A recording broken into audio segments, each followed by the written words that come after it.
Fala galera, mais um final de semana de corrida, dessa vez o GP de Silverstone, casa do Norris, do Hamilton, enfim. E foi mais um final de semana cheio, Fórmula 3, Fórmula 2 e Fórmula 1. Na Fórmula 3, temos os três brasileiros, né? Mas os dois estão performando melhor, né? Que é o Bortoleto. Na corrida sprint, ele pegou um P2, então foi uma excelente prova para ele. O seu principal rival ficou mais para trás, então ele conseguiu abrir ali um pouquinho, tá? Mas essa gordurinha que ele abriu, ele acabou perdendo na corrida principal, que ele ficou em sexto e o principal rival ficou em terceiro. Mas foi muito importante na sprint ele pegar esse P2 para abrir essa gordurinha, para queimar, né, vamos dizer assim, na prova principal. Então ele continua com excelentes chances de título, então, que é, como eu já falei aqui, a principal situação para quem chega na categoria, né, para um novato. O Caio Collet na sprint foi muito bem, e na corrida principal ele teve um azar, caiu para a 28ª posição, se eu não me engano, por conta de uma batida, mas depois ele veio escalando o pelotão e pegou um excelente nono lugar. Então, para esses dois brasileiros foi um final de semana bem legal, porque para o Bortoleto ele manteve a distância e para o Caio Collet ele tá performando muito bem, então tá subindo no campeonato, levando aquele carro dele aos pontos, né? Na Fórmula 2, o Enzo mais uma vez não teve um fim de semana muito bom.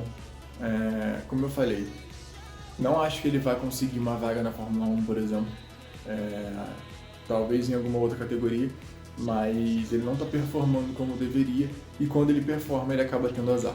Essa semana foi mais uma prova disso, então tá bem complicado pro Enzo ali na Fórmula 2.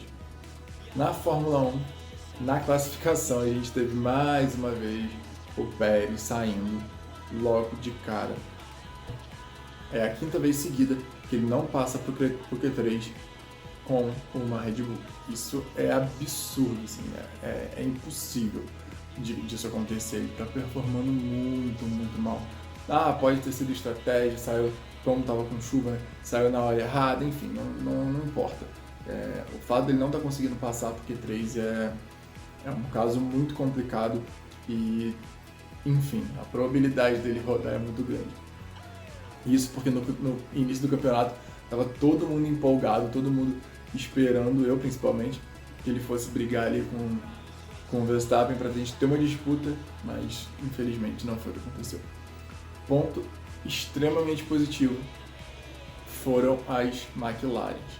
Tiveram 75% de atualizações no carro, o que rendeu muita coisa boa, tanto que fizeram P2 e P3 com Norris e Piastri. O Norris estava em primeiro ali, mas no finalzinho da classificação o Verstappen tirou uma volta, não sabe Deus de onde, e passou em primeiro. Mas muito importante a McLaren, mais uma vez, tá evoluindo e tá andando ali na frente. Na última prova o Norris já andou lá na frente, então agora eles comprovaram que as atualizações renderam alguma coisa. Vamos ver na próxima corrida se isso vai se manter ao longo do campeonato. Mas nessas duas últimas corridas foi sensacional. Quando a gente vai para a corrida, continuam os elogios para a McLaren. Logo na largada, o Verstappen deu um molezinho, o Norris já pulou na frente, o Piastri quase passou, e o Norris conseguiu manter ali umas 5, 6 voltas logo depois. Óbvio, o ritmo da Red Bull é absurdo, principalmente com o Verstappen, e passou o Norris e foi abrindo. Mas, durante um bom tempo, o Norris e o Piastri conseguiram manter ali o mesmo ritmo da Red Bull do Verstappen, então isso é absurdamente importante na evolução do campeonato. E a prova não teve muitas ultrapassagens, muitas trocas de posições, até vir o safety car, porque o safety car deu uma mudadinha, deu uma mexida, e isso foi extremamente ruim para o Piastri. Eu achei muita sacanagem, vamos dizer assim, porque ele estava vindo numa terceira posição e ia conseguir um pódio, primeiro pódio dele pela equipe, mas com as estratégias, com o safety car, ele acabou caindo para a quarta posição e o Hamilton ficando em terceiro, fazendo uma disputa muito legal pelo segundo lugar com o Norris, mas o Norris resistiu bastante e ficou em P2. numa estratégia meio bizarra da McLaren, porque durante o safety car todo mundo estava trocando os pneus, né, fazendo a parada, e trocando do médio para o macio, porque não estava tendo muito desgaste. E a McLaren e a Ferrari foi a única que trocou do médio para o duro. Então, assim, a expectativa era que o Hamilton, que estava de macio, chegasse e passasse por cima do Norris, o que não aconteceu. O Norris resistiu bem e manteve a segunda posição mesmo no pneu duro, o que prova que a McLaren teve sim uma excelente evolução. O restante do pelotão, Piastri ficou ali em quarto, a Aston Martin deu um passo absurdo para trás nessas últimas duas provas, não consegue performar, não consegue manter um bom ritmo de corrida. Pode ser porque essas pistas são um pouco mais rápidas e eles sofrem um pouco. Vamos ver na próxima na Hungria como é que vai ser. Mas a princípio eles não estão se dando bem. Estão ficando lá para trás. A Ferrari, mais uma vez, sim, não sabia nem muito o que falar, porque eles pararam o Leclerc, botaram o pneu duro, ele saiu, ficou performando mal pra caramba. Entraram com o Sainz, colocaram o pneu duro, mesma coisa. Aí entraram com o Leclerc de novo, botaram o pneu médio. Então, assim, é uma confusão absurda. E moral da história, 9º e 10º colocado, Ferrari. Então, Alpine, os dois carros fora, então tá bem complicada para eles. Então, aquele rankingzinho que a gente vinha fazendo. Primeira equipe, Red Bull do Verstappen, porque o Pérez tem ficado para trás. Nessa prova ele largou em 15º e chegou ali em 6º, mas assim, com o carro que ele tem é absurdo, ele tinha que pegar pelo menos um pódio. Não tinha outra opção, mas não é o que não está acontecendo. Mas enfim, primeira equipe, Red Bull. Segunda equipe, hoje a gente tem ainda a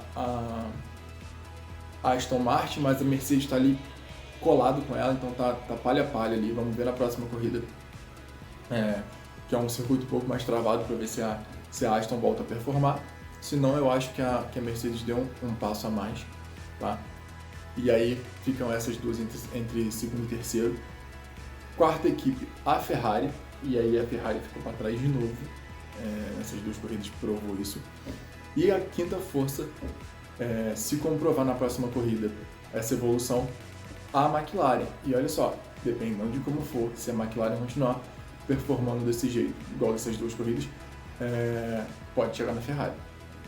É óbvio que assim, é uma análise muito, muito rasa, baseada em duas corridas. Mas, como eles mantiveram o ritmo da Red Bull, eles tiveram um ritmo mais forte que a Mercedes de médio e eles de duro. Então, assim, prova que é um carro que teve sua evolução. Então, vamos esperar as próximas corridas para ter certeza se essa análise é realmente essa. Porém, se for a chance do Norris começar a andar para frente ali e a McLaren chegar na Ferrari, é grande do jeito que a Ferrari tá. Porque a Ferrari está tendo briga interna já. Então o Sainz está nem um pouco satisfeito, o Leclerc também não está. Eles estão um brigando com o outro pelo rádio, né, obviamente. Então, assim, o clima lá não tá legal. Então a probabilidade aí de um Norris surpreender aí é grande. Então foi extremamente ponto positivo. Segunda vez o piloto do dia, o Norris, e a McLaren dando show nesse final de semana. Então, como eu já falei em outro vídeo, eu acho que o Norris merecia um carro bom, merecia um carro competitivo. E eu espero que a McLaren entregue isso para ele no final desse ano e no ano que vem, para que ele possa disputar, se não título, mas disputar lá em cima, porque ele é um excelente piloto. Mostrou isso hoje com um carro mínimo competitivo, já pegou um P2 ali e andou junto com o Verstappen por um tempo. E de pilotos, o Verstappen vai ser campeão. Eu vou te falar que vai ser campeão com, 5 corridas de antecedência, porque ele já está 99 pontos na frente do segundo colocado, que é o Pérez, que por incrível que pareça ainda está em segundo, porque só está fazendo cagada. E o Alonso ali em terceiro, Então, com a grande ascensão do Norris aí, eu espero que ele se meta nesse bolo aí também. Se a McLaren continuar nessa ascensão. Beleza, pessoal? Grande abraço, curte aí e dá aquela moral pra gente. Valeu, um abraço, tamo junto.